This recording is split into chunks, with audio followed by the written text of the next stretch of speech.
Except politics anything is okay. Rajya Sabha అన్నీ వద్దు ఇప్పుడు వద్దు మాట ఏంటండి నాకు నిజంగా నాకేం తెలియదు. 11 నెంబర్ ఈ సినిమాలో 11 హీరోలను పెట్టారు. ఏపీలో 11 పాపులర్. మీ ఫేవరెట్ నెంబర్ అనుకోవచ్చా 11? మా ఫేవరెట్ కాదండి, కొంచెం నాకు అది ఫేవరెట్ నెంబర్ కాదు. నాకు ఇంచుమించు 160, 170 అయితే కానీ ఫేవరెట్ నెంబర్. థ్యాంక్ యూ అండి. ఏం చెప్తాం ఈ లడ్డు మీద ఒకసారి మాట్లాడినా సనాతన ధర్మం గురించి రోజు 30 వచ్చి మాట్లాడతానని చెప్పి ప్రతి దానికి సమాధానం చెప్తున్నారు. సో ఇంతవరకు ఎక్కడ ఆయన స్పందించలేదు. సో దీని మీద ఇక్కడ ఫ్రాంక్గా చెప్పాలంటే ఇక్కడ ప్రకాష్ రాజు కొంచెం డౌన్ చేయరా, జగన్మోహన్ రెడ్డి వీళ్ళెవరు కాదండి. మొన్న కళ్యాణ్ బాబు గారు మాట్లాడిన దాంట్లో కూడా ఇవాళ సనాతన ధర్మం దానిలో గాడ్ అనేది ఒక భాగం. ఇది ఈ సనాతన ధర్మానికి అవమానం కలిగించే వాళ్ళ గురించే మాట్లాడారు తప్ప నిజంగా చెప్పాలంటే మన దేశంలో ఏ ముస్లిము ఏ క్రిస్టియన్ను వాళ్ళు అసలు ఎప్పుడు టచ్ చేయరు ఎవరిని. అలాగే మనం కూడా వాళ్ళు టచ్ చేయం. ఎవరో ఎక్కడన్నా ఒకటే సంఘటనల వల్ల ఇదవుతుంది తప్ప యూజువల్గా ఒక మతాన్ని ఇంకో మతం ఇప్పుడు గౌరవించుకొని బతుకుతున్నాం. అది ఈ పాటికి భారతదేశం ఏంటి ఎప్పుడు లాంగ్ బ్యాకే ఒక 500-600 ఏళ్ళ క్రితం కూడా చచ్చిపోయేవాళ్ళం. సో అందరూ కలిసి జీవించడం అనేది మా అందరికీ, అటు క్రిస్టియన్స్ అయినా హిందూస్ అయినా ముస్లిమ్స్ అయినా సిఖ్స్ అయినా కలిసి బతకటం అనేది మనకు ఒక మన పెద్దవాళ్ళు మనకి ఇచ్చినట్టుంది. అదే కళ్యాణబాబు చెప్పింది సనాతన ధర్మం. అది ప్రతి వాళ్ళలోనూ ఇంకి ఉంటుంది. సో దాన్ని ఎవరైనా అవమానం చేసినా ఇంకోటి చేసినా కొంచెం బాధ అనిపిస్తుంది.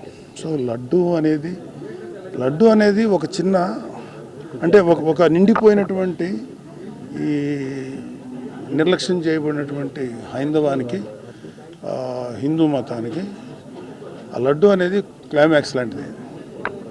సో దానికి ముందు ఆ లడ్డు అనే దాంతో పాటు ఇంకా కిందకి వెళ్తే ఎన్ని దారుణాలు జరిగినాయో మా అందరికీ తెలుసు.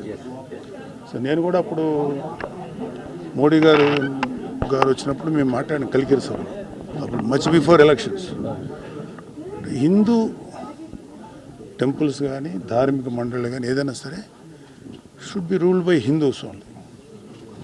ముస్లింస్ సంబంధించినటువంటి వక్ఫ్ వాళ్ళే చేయాలి, మిషనరీస్ క్రిస్టియన్సే చేయాలి.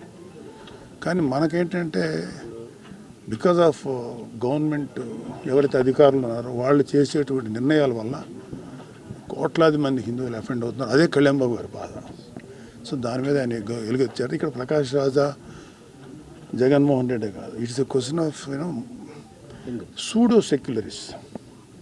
హిందువుల్లోనే ఉన్నటువంటి సూడో సెక్యులర్ మీద మేము అంటే కళ్యాణ్ బాబు గారు మాట్లాడారు. రియల్ సెక్యులర్ ఎవరంటే పవన్ కళ్యాణ్ గారు. లేకపోతే ఆయన అన్ని మతాలతోటి సఖ్యంగా సయోధ్యగా ఉంటారు. మదర్సాస్కి సపోర్ట్ ఇచ్చారు.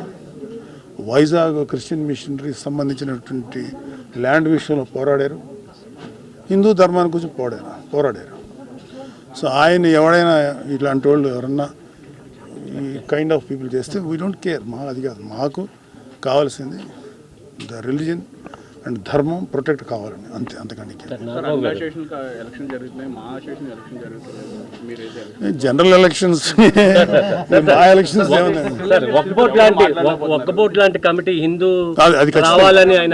అది నేను ఫుల్ సపోర్ట్ ఆ విషయంలో.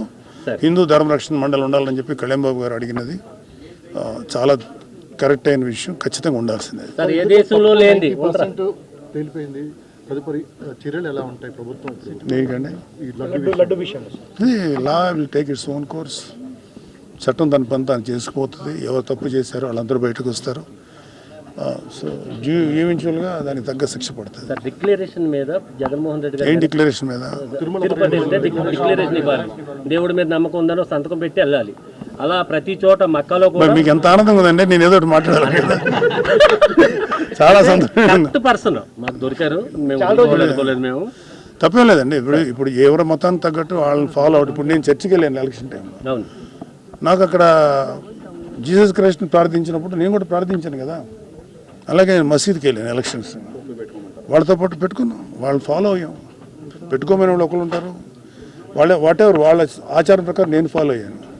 So there is no wrong. Declaration సంతకం పెట్టడం అనేది చేసేసి ఉంటే గొడవ ఉండదు కదా. దేవుడితో చెలగాట వాడుతున్నారు చంద్రబాబు నాయుడు గారు, పవన్ కళ్యాణ్ గారు. వాళ్ళ గురించి వదిలేదు. వేస్ట్. మళ్ళీ వైసీపీ వాళ్ళు మాట్లాడే మాటలు మళ్ళీ ఆన్సర్ అవుతుంది.